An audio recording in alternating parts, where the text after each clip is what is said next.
Welcome once again to the show. It's amazing Amazon and Captain TV coming from Lagos.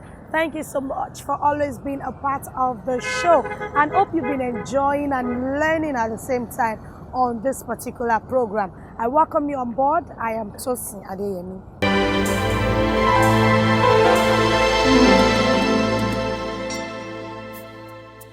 It's not about eating to survive, but eating right. How well do we take care of our nutrition? But today we'll be focusing on kids nutrition. I know a lot of people will have wondered, how do I know the best nutrition for my child? So this is the program where you get to learn all of this. So today my guest is a kid nutritionist who will be enlightening us on the best nutrition to give our children. We are going to learn a lot from her today, so join me.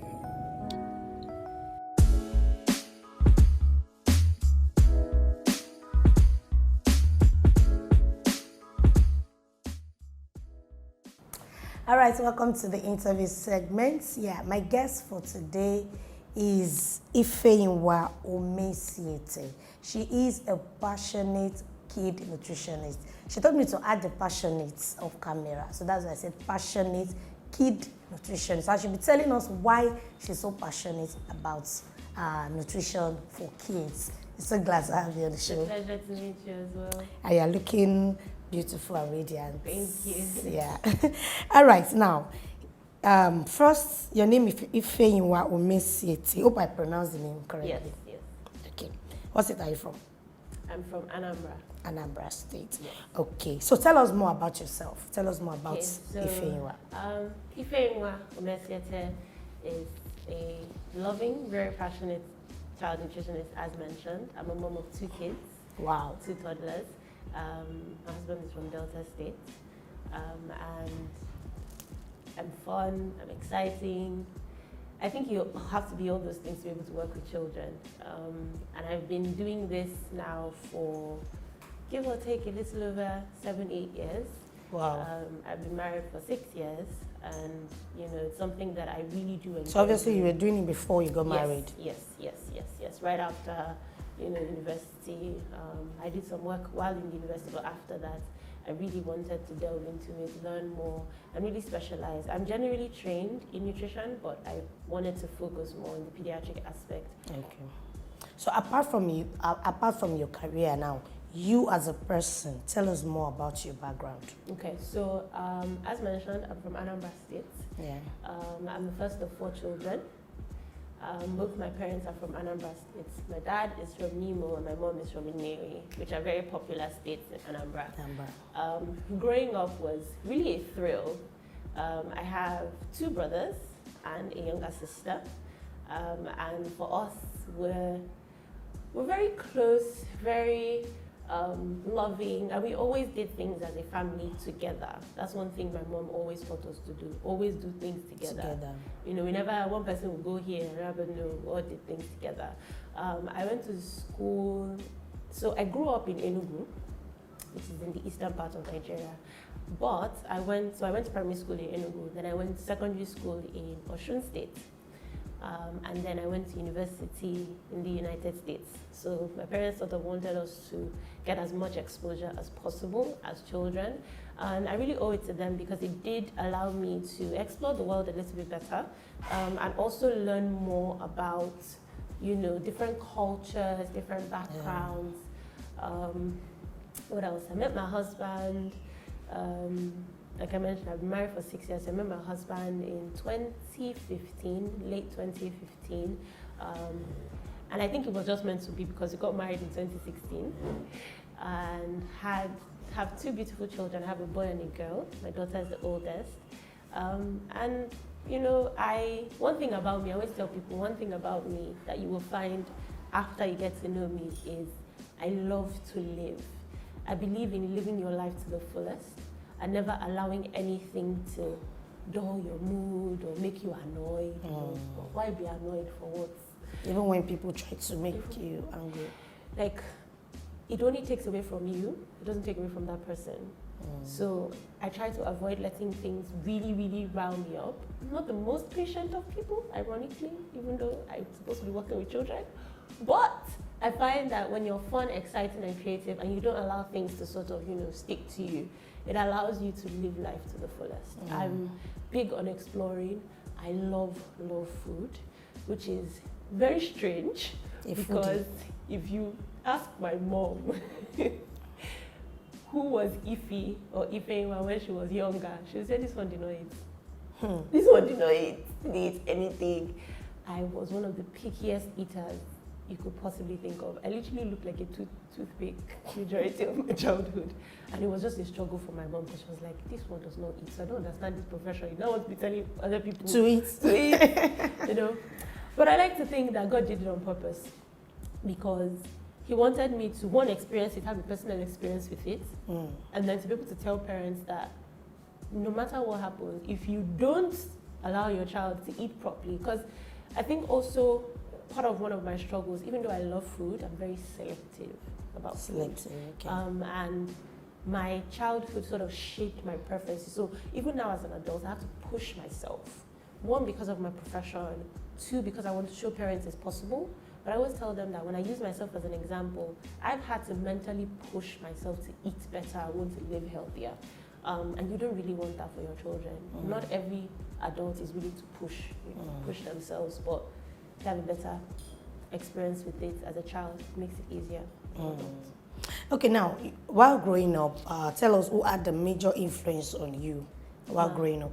Both my parents, actually. Both my parents were huge influences. My mom is a go-getter, so both my parents are entrepreneurs, different fields in entrepreneurship, but they taught me to be resilient. They taught me to never look at anything as being too difficult.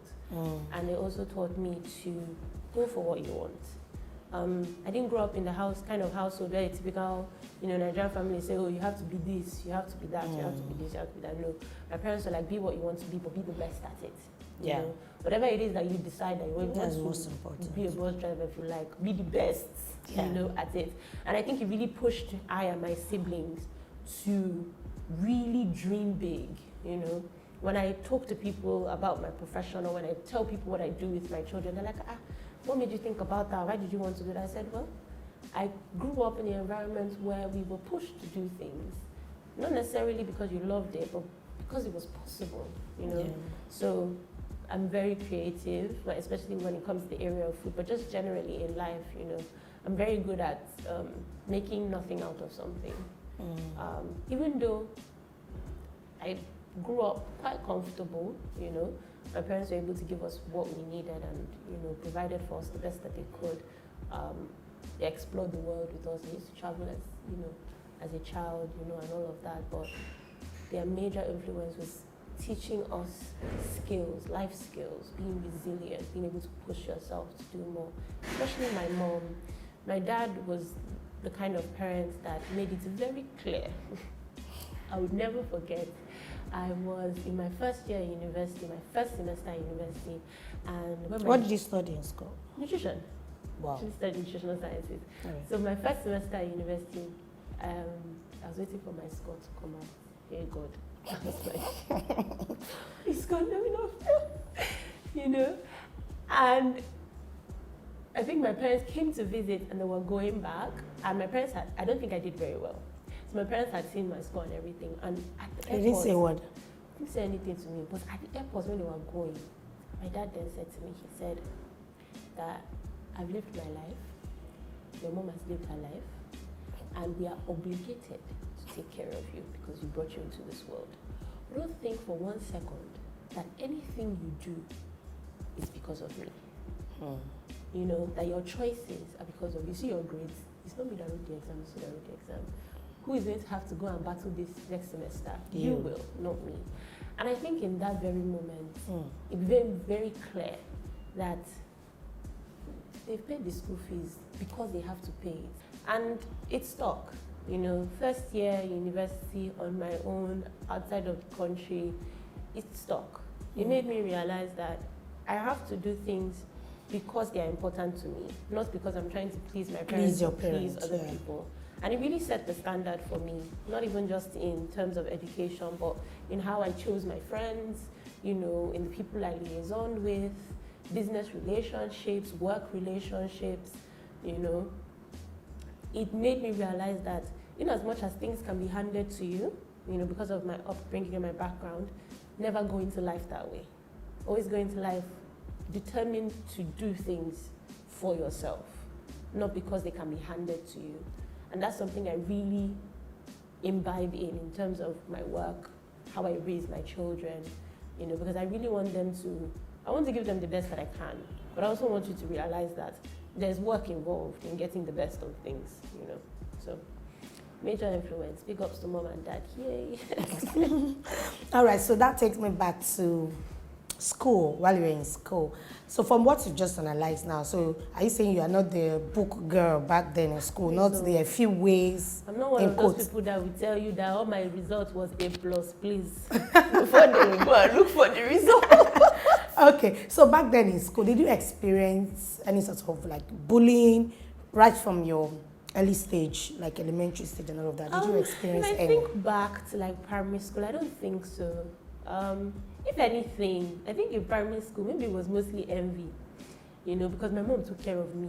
Oh goodness, when I'm going to school, I look like I was glowing every day of the week. Your lunch bag, your lunch box is always well taken. My mom did a fantastic job. So I think it was mostly envy, but because, like I mentioned, my parents, their aim was to build confidence. So I never really got bullied. In fact, if anything, I think I over-exuded confidence so much so that people, before getting to know me, had a false impression of me, right? Had the impression that, oh, this one, if you talk to this one now, she might slap you. Better just be on your own, you know? But getting to know me, you then realize that, oh, this is such a cuddly, loving individual. But bullying, no. And you never bullied anyone? Where? Be truthful. Where? Not that I can think of. I don't think I was a bully. I think I was assertive. I tell you what it is you need to do and how you need to do it and when you need to do it.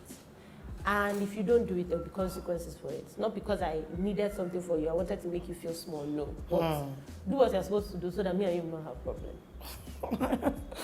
Okay, you two, you were like making it clear to people just like your dad. Do what it is that you like need to do. setting boundaries yeah, also. Setting boundaries, definitely. Okay, so tell us one of the happiest moments of your childhood. The happiest moments. Happiest. There's so many. Okay, I'll give this one. We had gone on vacation, and I think we had gone to the place where there was like a sea park, like a water park or something. And my dad used to come on holidays with us when he could because of work. But I remember this particular one. So my dad is not very big on water, but he came. And he came that day. So the day we were going to the park was the day he came. So you can imagine all of us screaming, you know. And then all in our minds was like, okay, he will hold the bag. Because usually when we go out, he's the bag holder. You know, but that day he came, you know. And the next thing I saw him moving his chest, I said, I don't know, you into the pool with us? He said, yes. We were so excited. And then there was this particular place in the park that you weren't allowed to go without an adult. And like I mentioned, we were 4 children. I didn't want to divide us between only 2 adults. So sometimes, because I was the oldest, I would wait for the others to do something before I would do it. But because my dad was like, no, me, I'm going to people. So we got to I think we went snorkeling. So snorkeling is where they put on this like mask and there's like this tube and all of that. So we all got to go together. Oh, it was such a joyful experience. Splashing water, my dad would be shouting, wait, my feet are not touching the floor. Oh my goodness, then he was okay, my feet are touching the floor, you'll continue. It was such a joyful experience. And I think what even made it one of the happiest days was just the idea that he wasn't holding the bag, you know, he wasn't excluded from activity or enjoyment. You know, he was part of it. Because usually, like I said, he'll be the one holding camera, holding bag for you and all of that, Okay, now, tell us one thing you regret doing while you were younger that you wish you never did. Mommy, are you going to watch this? Yes. I always get this every time, okay? Okay, so I think one of the incidences that happened had to be where they had just gotten me a birthday present and I didn't like it. So I went and gave it to somebody. Oh. And then I was in What was the school. present? I think it was a watch or something. So I went and I had given it to someone in school. So visiting day, because I went to boarding school. So on visiting day, my mom came. The following visiting day, I was asking, you know where it was? I don't know where it is. I lost it. I can't find it. Instinctively, I think we were walking down somewhere, and the person that I gave it to was wearing it that day. So I could see my mom like looking at the person's hand. I was just Is like, it the same gift or not? this person should not greet me. Don't greet me. Don't greet me. You know, don't say hi, and don't even say hi with that hand. You know.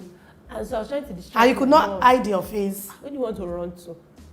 I couldn't even hide my face. I couldn't run. Luckily for me that day, the person didn't approach me. She kept going. Okay. You know, because you know typically what somebody will do is when you give them a gift, they say, you know, how are you? They'll greet you very well, greet you like, very- thanks for the other Like, day. please don't greet me. Pretend like you're not even seeing me. And luckily, I don't think she saw me. I think my mom was blocking me, you know. My mom was like, why did you say you lost it? You're always losing things. Because I can be quite careless. Mom was like, you're always losing things. This is why I tell your father, no, you should stop buying you things that you will lose. We should just keep it at home. I was like, I'm sorry. Because I typically knew that would be the response when I gave it out. And I can be, so I got this from my dad. We can be overly generous to a fault. Like, if somebody says, oh, I like something, I can just remove it. Forgetting whether it's valuable, forgetting whether it's, you know. So, I shouldn't have done that. I should have kept my watch. All right. Do you have phobia for anything? No. At all? No, I can't think of anything. I like heights. I love going on rides. I'm very high. I swim really well. Animals? No. I mean, I don't like certain animals, but not the one. Reptiles? I can look at it. I can touch it. You know. I'm really bored. Okay, so in all of this, say you're married with how many kids? 2. 2 kids. How old are they? 5 and 6. 5 and 6 and more. When God says. God did not say the 5 and 6. Okay, all right. So now, in your journey so far, I want you to share one day that you felt like you were so down, maybe you were depressed. At what moment did you experience depression or sadness? I won't say I've experienced so depression. You've never been depressed in your life? Because I'm a clinician, I'm very careful with labels. You know, I'm very careful with labeling things and calling it, because when you evaluate yourself and you evaluate people who are actually depressed clinically, I might not have it. You know, maybe you're just really sad. So I would say I've been really sad. I think one of the experiences was in university. I had taken a course, chemistry to be very specific, principles to chemistry to be exact. I had taken that class and I had failed. Wow. And that was the first time I was feeling something. I had gone through secondary school without failing. I had gone through primary school without failing. This is my first year university and I failed. And it's not the kind of failing where you failed and you say, you know, pick up. I failed it and I had to repeat the class. I cried for days. One, because I'd never known what that felt like to not do well. I mean, I'm not the book person, but I would push myself, right? I would push myself because I believe in excelling, so I would push myself. So I don't know whether I didn't push myself. I don't even know what it was. I just know the class dealt with me and dealt with me well. And I failed. And we pay per course. So it was like wasted money. Wow. But I had to take the class again. And it's not small money. Now, what was your parents' reaction to that?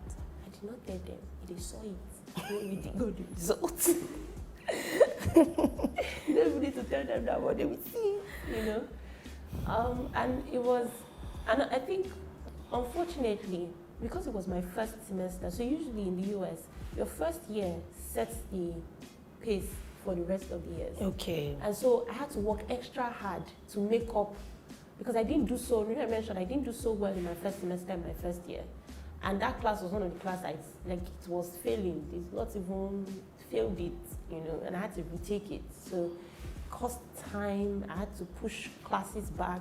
Just that wake-up call, I think it was needed because I was cruising on this idea that if I do it like this, maybe the way I was doing it in secondary school, everything. That's the way. Yeah, it's always like that in the first semester, first year. The thing woke me up very well, and I realized that we are not doing it like that here, So, okay. So after your studies over there, why didn't you just stay there then continue your life there? Why did you come to Nigeria? Two things. One, I found out I was pregnant with my first daughter and I couldn't cope.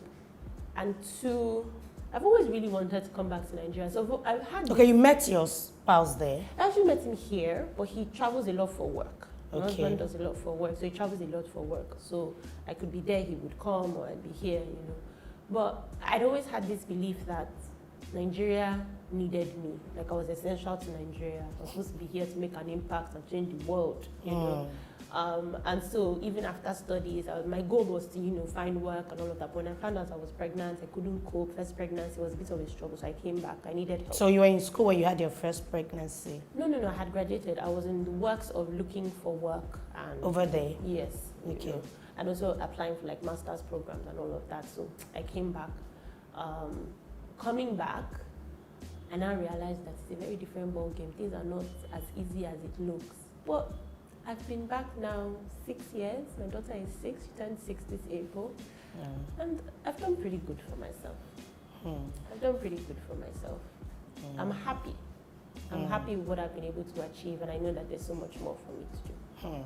Okay, now, while looking for the work and all of that, you now eventually decided that, let me, working for someone or be self-employed. So you now decided to take that decision.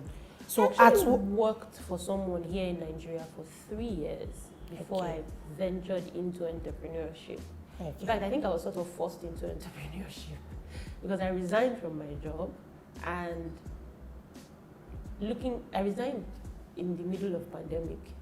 Oh. So looking for who will employ you in the middle of a pandemic was... You resigned? Why did you resign? There was just one, I needed growth for myself personally, and I felt like it was time for I and the company to, part ways. As I said, it was like a force into entrepreneurship because I needed something to do. I couldn't be idle during the pandemic, and so my consultancy was birth and nutrition for kids was created in that time. Okay. All right. We'll go for a short break now. So when we return, we'll talk more about how you started and why you started it. All right. You will stay with us. We'll be back.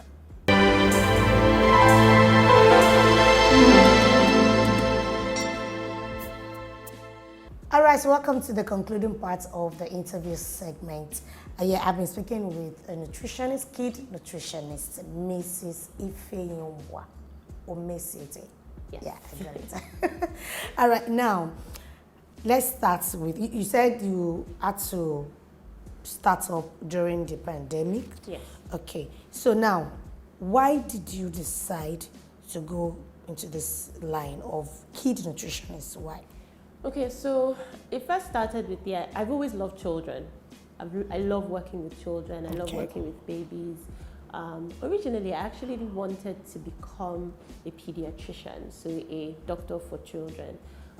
But in university, taking classes and taking courses and, studying different aspects of science, I realized that a lot of people really don't do much about nutrition. And this is as far back as, 2012 or so, when nobody was even caring, And so I really wanted to find out more and learn more. And then I realized that, there is a aspect of nutrition that lets you still work with children and still lets you work in the hospital. The dream was born because I felt like I could still do what I wanted to do and still get the best of both worlds without having to go through, years and years of medical school. And so that's how I started. Now, when I came back to Nigeria, one of the things I realized, one was a lot of people were focused on the adults. Yeah. Nobody really was focusing on children. And even if anybody was focusing on children, it was just if the need came about, not because there is a place for it. So the first company I worked for, I came into the company and I specifically said to them, I only want to focus on children. I remember then my boss was like, are you sure? I said, yes, I'm very sure. He said, I don't know about this, because I had a base salary and I worked on commission. So I think she was very concerned about the commission aspect in terms of being able to get patients and clients. I said, no, I'm fine, I'm okay. And I started working there in 2017, grew, learned, I shadowed other consultants, worked with various patients, worked in different hospitals, and I realized that there was a need. Not even just on the aspect of, parents need somebody to talk to about their child's nutrition, or my child doesn't eat or this, but genuinely there are children that have real issues, from issues with like obesity. There are children who have like type 1 diabetes. There were children who had cancer, and the thing is that nutrition is a part of the multidisciplinary team for medicine. You have the doctors, you have the nurses, you have psychologists if need be, but the nutritionist, because that's the only person that focuses on what you eat. Yeah. And nobody, like I said, was really focusing on children that needed clinical support. And word got around, more people started hearing, the kid nutritionist. And then another thing I also realized was working in hospitals, I realized that what parents were coming in for in terms of medical need could have easily been avoided if they knew what to do in terms of their child's nutrition. So I took to Instagram. Initially I just wanted to be a space where I shared my views, and like I said, I'm a very lively and exciting person, and so I just shared it in that spirit, wanting to break things down in the simplest of ways possible, not to make it complicated, and expose people to the truth. That look, you do it this way, you avoid this. If you don't do it this way, this is where you end up. Yeah. And it grew and it grew and it grew. So I had a following, a good sized following. And when I resigned in 2020, I still had some private clients that I kept, So I just decided, hey, why don't we just really make this, official and build it into something. So you started from social media? Yes. To start creating awareness? Yes. Okay, so is it because we don't have too many kid nutritionists that you focused on kids? Why did you focus on kids? Well, apart from my love for children, we don't even have, like, if I'm to come out and say, anybody who is focused on pediatrics and nutrition, let me see the numbers. There are very few people. In fact, if anything, the people who dominated that space were baby food bloggers, food enthusiasts, baby food creators. And they had no clinical backing, which was my biggest issue. I don't have a problem you teaching people about how to make food, but you can't support someone who has a clinical need. Maybe a child who has, for example, cerebral palsy. You can sell your product as much as you want, but if they don't meet their caloric needs, it's not going to work, right? And I was having a loss. So what was happening was a lot of people who had gone to some of these people are coming back to me and saying, oh, look, I bought this and this and this and this, and it's not working. And when I review it, I'm like, it's not working because it's not for your child, right? So I was trying to segment it. I was trying to teach people that there's a place for clinical nutrition, and then there's a place for somebody who likes to cook food and show you how to create recipes. Yes. Okay, now let's use the rest of the minutes to talk about nutrition in kids, because it's so important, because this is like a major issue for so many people. You see a parent feeding a child and the child is kind of glowing. Some will feed their children and it will still not show that they are eating. So some people don't even know the right nutrition to give to their kids, and this is more like an issue. So that's why I must commend your efforts while you said you were using social media to educate a lot of people. So now, let's talk about some of the misconceptions. We have so many misconceptions out there. Someone who is not even in the line will tell you, oh, this is what you should give your child. This is what you should not give your child. So how do we know which is right and which is wrong? I think the first thing to do is parents need to be patient. Okay. There's this terrible misconception that there is baby food and there is adult food. When God created food, He didn't separate it. He didn't separate it to be baby and adult. He said, eat food. Okay. So that alone is really, really where the problem is, because when people start to segment, I'll give a typical example. There are children who like to eat amala and ewedu. At what stage? At 6 months. 6 months. Happily, they will eat it. But because there's this preconceived notion that that's not their food is pap, Formulas, cereals, the mother will struggle and struggle. Meanwhile, the child is almost falling into your plate when you're eating. And I always tell parents that really the true difference, so with us, we eat for survival, right? We eat to survive. We've stopped growing. There's no more growing any of us. Yeah, of course. But children eat for development and growth. Yeah. And so when you look at it in that perspective, your sole responsibility as a parent or a caregiver or even a guardian really is what can I give this person that will encourage them to grow properly, right? And so that alone removes that division of food. Because there's nothing wrong with amala and ewedu if you make it the way it should be made. By adding, for example, some people will put iru, some people sometimes put egusi in their ewedu, sometimes there will be Titus fish, stuff like that. That's nutritious. It's great for a growing child. Remove the bone from the fish so they can eat it. Make sure the ewedu is smooth. Your amala, buy from a good person. Don't just buy from the open market. Even not just for your child, but for your own health, right? And then make it. Cook amala is something we cook. It's not like you pour hot water on it. Yeah. So you cook it, right? So you kill majority of the bacteria or germs. And so that's a meal. That's a meal is 6 months, and then amala is soft. Yeah. Ewedu is soft. Yeah. So even your fears of, can she swallow, can she not swallow? Yeah. Some of these cereals and it digests easily. Thank you. It digests so easily, So that's just alone, that is one misconception I really, really want to change. I want people to understand that food is to be eaten as it is. Stop segmenting. Because in the segmenting, you spend more, you throw away more. I know so many patients of mine that if you go to their cupboard, their houses, the cartons of cereals that their child is not eating is more than, and some of them have spent so much money on these things. Meanwhile, eventually the child just wants to eat maybe jollof rice, So even like what I always say, if you're starting from 6 months, be mindful of seasonings. No salt before 12 months, no honey before 12 months. Don't over-season the food. Don't add all the pepper in the water. No salt? Would it be salt. Tasteless? No, it's not tasteless. For a child of I'll 6 explain months? Why. Okay. So, our taste buds, right? Oh. Assuming we have 10,000 taste buds in the human mouth, you and I probably have maybe 5,000 left. A 6-month-old still has 10,000. So what you are tasting that you are saying is tasteless, that person is tasting it and is tasting another thing.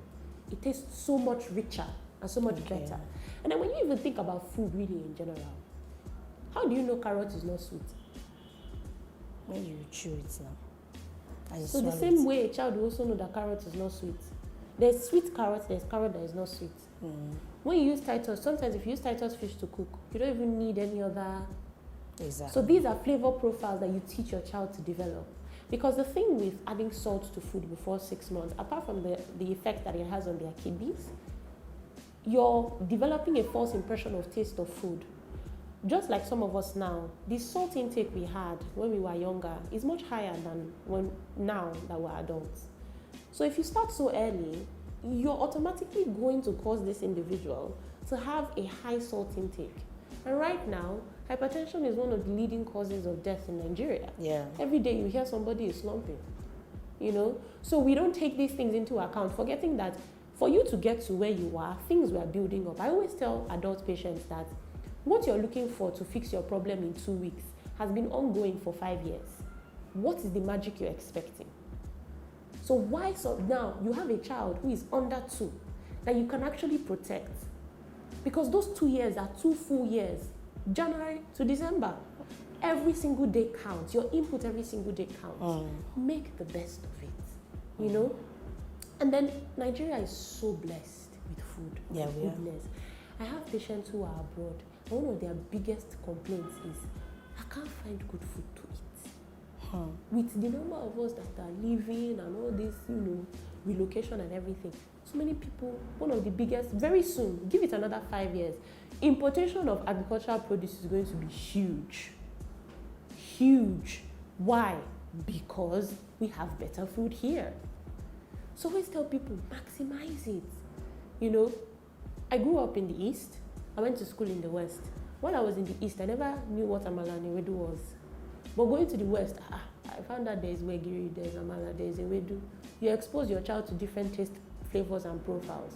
I went to school outside of Nigeria and we got to see other kinds of foods, from cheeseburgers to, you know, all those things. But you come home and you leave your local delicacies and start feeding another thing. And then you're wondering why this individual is not thriving. I always tell people, you know, you grew up on these things. That's kind of what kept you alive. That's what kept you here.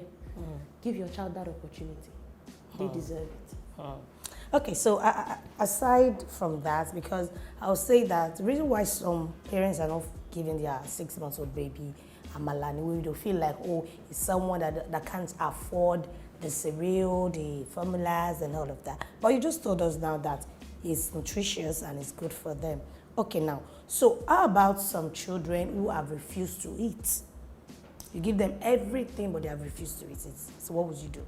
So for every time I hear that question about picky eaters, I always tell parents that, you see, raising children requires a lot of patience. Yeah. Patience in understanding who your child is.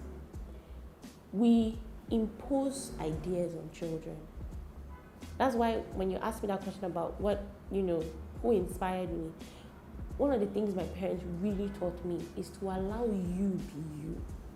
A lot of us didn't grow up knowing who we were and being able to find ourselves. We're just finding ourselves. Some of us are in our 50s and they are still finding out who you are. Get to know your child. I'll use my 2 children, for example. When I weaned both my kids, my daughter is 6, when I weaned her, instinctively, because I had background, I focused on giving her quite a number of variety of foods. And I realized she didn't like sweet things.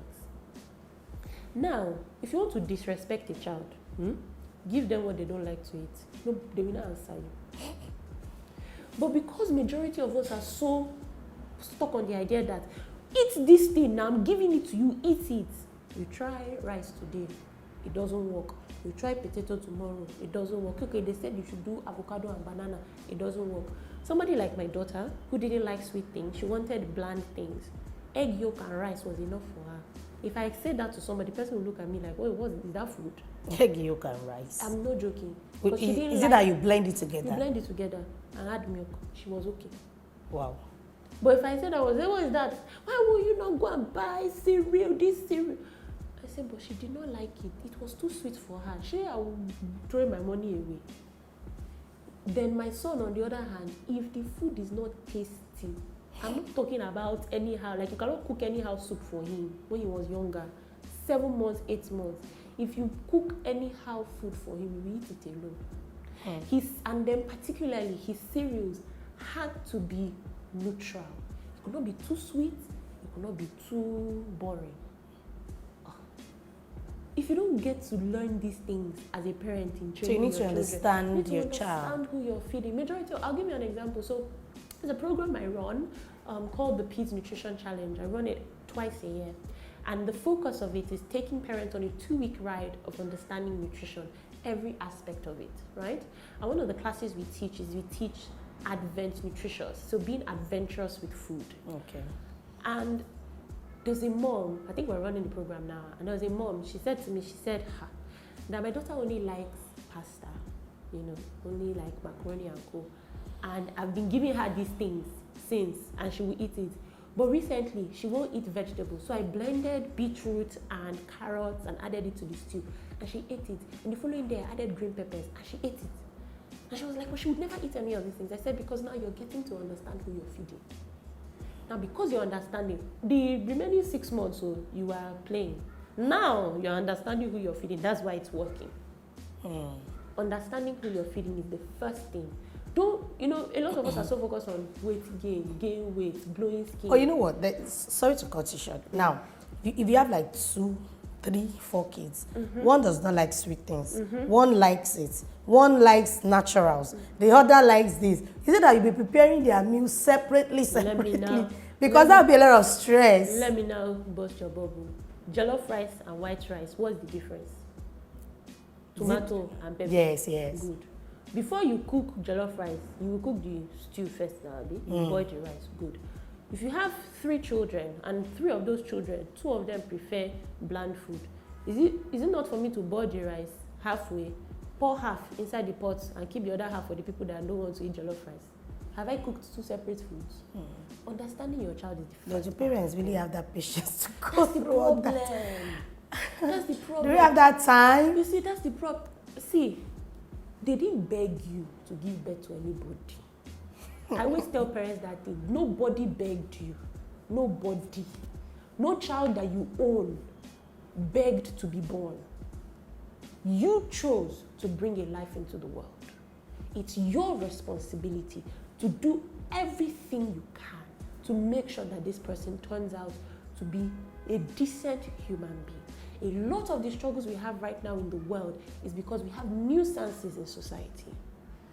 The first community you receive is family. Yeah. Do your job. That job as a parent is more important than the work you have in an office.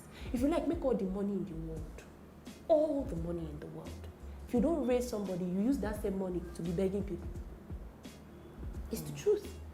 That money that you should have used to train your child, use it to be begging people. Sorry, please, I'm sorry. If it's not lawsuit you are paying today, is maybe the one that will jam somebody after coming out from club. You pay them, I beg, help me, I'm sorry.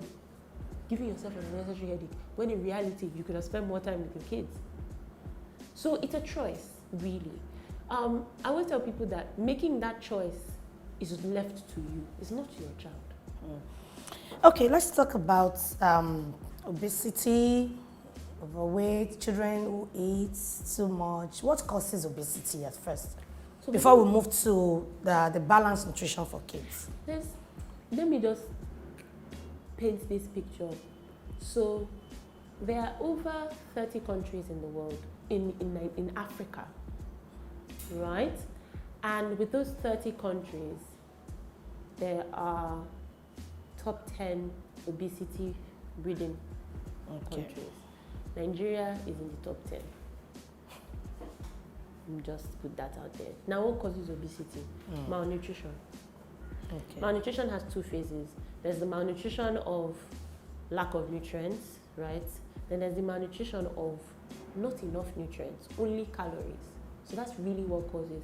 We've started feeding our children out of convenience, a lot of empty foods, you know. So that's what is really causing children to gain so much weight and be obese. That is and then we don't play anymore. Children don't run around anymore. They don't ride bicycle anymore. See, we are on holiday now. How many people are you seeing outside? So these are summer coaching going on. These are part of the things that cause obesity. That causes it. It's not about eating too much and all of that. Yes, that's why I said eating too much, too many calories. You're not eating the right things, and then you're eating too much of the wrong things. Because really, how much do children eat in perspective? You know, you will not see a child that will eat 4 wraps of a bar. No. Okay, now let's talk about balanced nutrition for kids. Let's take it from 6 months. Okay. The best nutrition.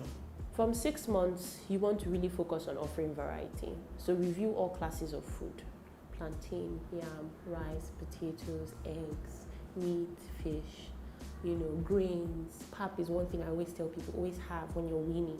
It's so nutritious, has a lot of nutrients. But avoid all this pap. There's this cereals, not pap. There's this cereal they make now that they will add 50 different things inside. I don't know why. Wow. Focus on the simple things. Things like there's this, like Tom Brown, for example. Tom Brown is known all over Nigeria. It has only 3 or 4 ingredients. Then you add child's milk. So things like that make for a balanced nutrition. You want carbs, protein, and fat, really. That's what you want.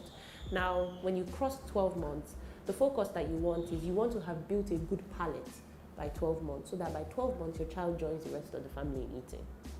Okay? And also, you want to it's still so the simple principle is carbs, proteins, and fats. Always make sure that is present in a meal. Never look at food for the food itself, or look at food for the ingredients and what it will provide the body. So between that 6 to 12 months, your focus is variety. Get to know the child, right? The person is going to gain weight regardless. You're still breastfeeding, they're still eating so many things. When they cross that 12-month mark, they should be joining the rest of the family. So now you're not cooking separate food anymore. Yeah. But then you still want to ensure that the balance is still there, right? They're still getting adequate nutrition. By the time the child gets to 2-3 years, the conversation has changed. Now you have a very diverse toddler who eats any and everything, or even if they don't eat everything, they have their select choices of things, but it still has to remain under that principle of carbohydrates, proteins, and fats. Okay. Once you get that right, everything else is... Okay, does nutrition has anything to do with the child taking the first step? Because I hear this a lot. I don't know if it's a misconception or it's true, but you as a nutritionist, I want you to clear the air. Okay, like a child, if you start feeding a child like solid from 6 months, like amala, just like you said earlier, that it will make the child take the first step early, like working at 1 year. Because I know of someone who said that it was the amala was feeding my baby. I didn't allow her work on time. She worked at 1 month and 1 year and 4 months. So when she had the second child, she didn't feed the child with such solid. So she had to hold on. Maybe luckily for her, the child took the first step at 1 year. So is it that it's what you feed your child that will determine how active or... So what now happens with children that take their first step at 9 months? What would she have done if she had met a parent that had a child that took their step at 9 months? What would she say that caused that one? These things are genetics, right? Okay. A lot of us don't even ask questions about our own childhood. Some people did not work till they were 2, and they are looking for a child to work at 9 months. At 9 months. So it's not nutrition per se. So nutrition is the foundation, like you're building a house, right? When you build a house, you set good foundation. A lot of houses in Lagos don't have good foundation, but they are standing, right? Exactly. But over time, you will know the one that does not have good foundation and the one that has good foundation. That is what nutrition does for you. The house will still be built. The child will still walk. The child will still talk, regardless of the foundation you lay. But over time, you will pay for your choices. Whether now, whether the child is an adult. A lot of us today can't lose weight, no matter the weight loss coach we pay. You can have all the money in the world if you like. Why? Because we were not taught discipline about eating properly as children. So you're still struggling. So setting that foundation is important. So no, nutrition does not have a major role in how or when your child walks. But setting the right foundation will determine how well your child will thrive after walking. Okay, so now I want you to tell parents what's those things that you want parents to understand when it comes to nutrition in kids and how they should feed their children, what they need to know. So first things first, be patient with your child. This person is new to the world. They are learning the world. There's, so much is going on for them. Yeah. So be patient with them. Get to understand who you're feeding, not who you would like to feed. That's the problem. We have an idea of who we want to feed. This is who you have. Learn who you have, right? Yeah. Another thing I would also tell parents is stop looking for what is not lost. Everything you have and you need is available around you and is probably in your kitchen. Stop wasting money, especially today. With the rise of inflation and everything going on, stop wasting money. Focus on what is accessible around you. If anything, pay for knowledge. Because you see, when we pay for knowledge, knowledge sets you apart and teaches you what you need to know and how to access what is important to you. So pay for knowledge. That will help you make better decisions. And then finally, don't stress too much about feeding. It's an energy your child will feel. If you're frustrated, your child will be frustrated. Learn not to take everything so seriously. Just like I said in the beginning, I try not to allow things sit on me. I'll give a typical example. My daughter didn't eat fruit well for the first 3 years of her life.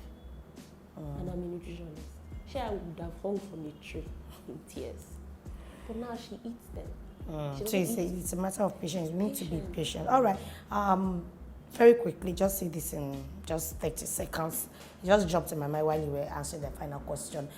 Let's talk about junks, canned food for our children, all this juice and all of that. Avoid it. Is it proper for children? Avoid it. Totally or to an extent? So what I would say is children will be children. What that means is we will have the opportunities to give them the best kind of foods, right? And these junks, but don't let that be the primary thing they eat.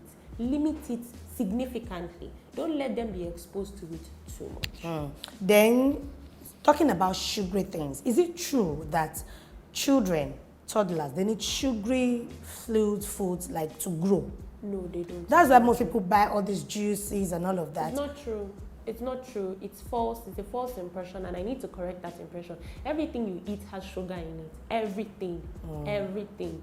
So the fact that you are looking for a particular thing that has sugar is because wrong. it's good for their growth. It's not good for their growth. If anything, it deters brain function. Please feed your children properly. Feed your children proper food. Even if you're going to give candy, children will be children. Allow children to be children. They will have ice cream once in a while. They will have pizza once in a while. But don't let that become the only thing that they are subjected to, right? Let them eat well so that it actually serves as a real treat. But no, children don't need sugar to grow. Sugar is in everything. All right, thank you so much for your time on the show. Children don't need sugar to grow because every food has sugar. So we don't need to now specialize on it. Oh, you must have this and that. All right, thank you so much for your time. Thank you for having me. Yes, that's where we wrap up our interview segment for today. I hope you've learned a lot of things when it comes to nutrition for our children. All right, we'll take the quotes for today. Thereafter, we wrap up the show. Stay with us.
Thank you so much for being a part of the show for today, and hope you've learned a lot from our nutritionist for today, saying that we need to understand our child. We need to understand what he or she likes for we to be able to determine the best nutrition for them.